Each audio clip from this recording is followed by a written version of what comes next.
see kaks siis kahest kanuude kolm parimat Joosep Karlsson, Andreas Baum, C2 men competition class second place holders Martin Zviedris, Janis Palodis, as well as third place holders Juris Zelesnov, Evgenis Blazevich.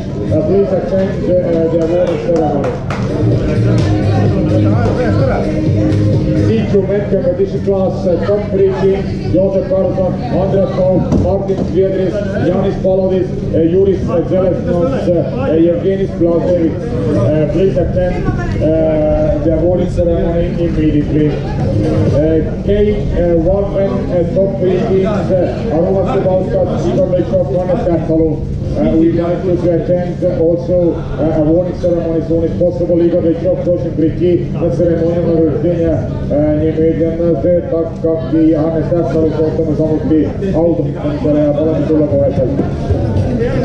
Ülar Roose, Merike Lahti, Ilse Palode, Janis Sauvetis, Henrika Backlund, Petri Portman. We invite you to attend the awarding ceremony immediately. Number 225 on järjekordselt.